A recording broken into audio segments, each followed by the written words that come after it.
Imagine yourself scrolling on social media. It's an average day, nothing special, and you're scrolling, and you come across an article, and it seems a little bit interesting, but nothing too special. You don't pay it much mind, and you kind of move on with your day, filing it away in your memory. The next day, you're talking to a friend, and you're just chatting, and your friend brings up something that reminds you of the article. And you go, oh hey, I saw this article yesterday, you might enjoy hearing about it.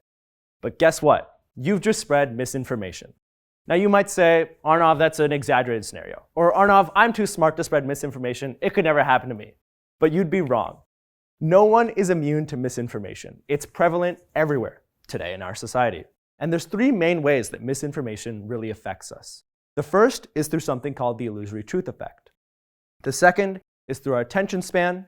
And the third is through our existing biases. So I'm going to talk about all three of these things, how they relate to misinformation, and how we can use them to combat misinformation.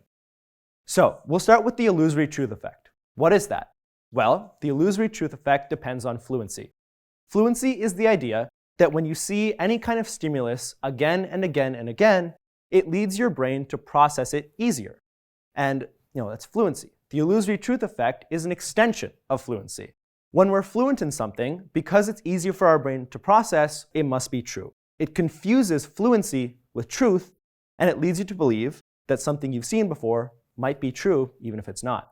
Misinformation knows this. It uses this to its advantage. If you see a post thousands of times, you're far more likely to believe it than if you saw it just once, right?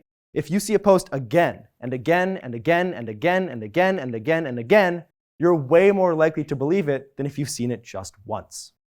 Okay, I want to move on. We're going to do a quick demo. I'm going to read something off the screen, and I want you to answer in your head as quickly as you possibly can. If you're in a race and you pass the person in second place, what position are you in? 5, 4, 3, 2, 1. Now, your first thought might have been, I'm in first place. Guess what? You'd be wrong. You're in second place. And the thing is, you didn't have a lot of time to answer this question. You might not have been paying attention very closely. And that led you to make a pretty simple error that you might not have made otherwise. And where else are you not paying attention for a large amount of time? Where else are you not thinking critically or paying attention very closely to what you're seeing? On social media, where all the misinformation is.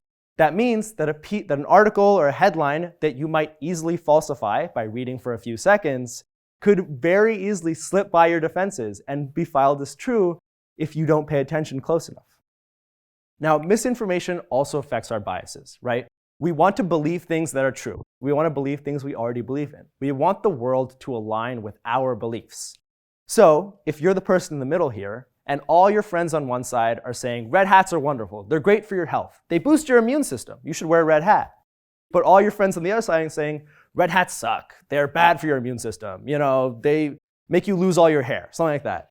If you already really love red hats, you're going to be way more likely to believe the people who are in favor of red hats, regardless of what the truth is.